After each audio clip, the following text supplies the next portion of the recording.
First reading, Acts chapter 4 verse 23 to 31. And being let go, they came to their own company, and related all that the chief priests and ancients had said to them. Who having heard it, with one accord lifted up their voice to God, and said, Lord, Thou art he that didst make heaven and earth, the sea, and all things that are in them. Who, by the Holy Ghost, by the mouth of our father David, thy servant, hast said, Why did the Gentiles rage, and the people meditate vain things? The kings of the earth stood up, and the princes assembled together against the Lord and his Christ. For of a truth there assembled together in the city against thy holy child Jesus, whom thou hast anointed, Herod, and Pontius Pilate, with the Gentiles and the people of Israel, to do what thy hand and thy counsel decreed to be done. And now, Lord, behold their threatenings, and grant unto thy servants, that with all confidence they may speak thy word.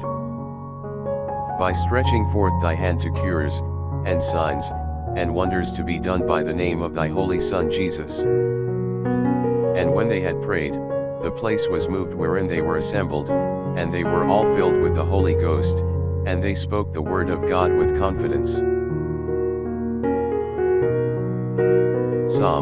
Psalms chapter 2 verse 1 to 9. Why have the Gentiles raged, and the people devised vain things?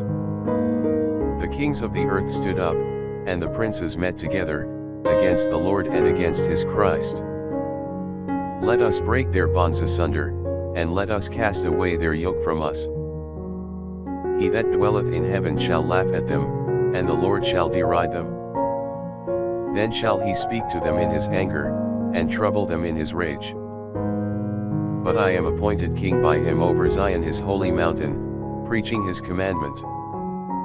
The Lord hath said to me, Thou art my son, this day have I begotten thee. Ask of me, and I will give thee the Gentiles for thy inheritance, and the utmost parts of the earth for thy possession. Thou shalt rule them with a rod of iron, and shalt break them in pieces like a potter's vessel. Gospel, John chapter 3 verse 1 to 8. And there was a man of the Pharisees, named Nicodemus, a ruler of the Jews. This man came to Jesus by night, and said to him, Rabbi, we know that thou art come a teacher from God, for no man can do these signs which thou dost, unless God be with him. Jesus answered, and said to him, Amen, amen I say to thee, unless a man be born again, he cannot see the kingdom of God. Nicodemus saith to him, How can a man be born when he is old? Can he enter a second time into his mother's womb, and be born again?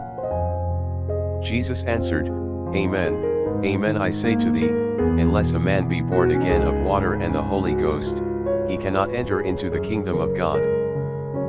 That which is born of the flesh is flesh, and that which is born of the Spirit is spirit. Wonder not, that I said to thee, You must be born again. The Spirit breatheth where he will, and thou hearest his voice, but thou knowest not whence he cometh, and whither he goeth, so is every one that is born of the Spirit.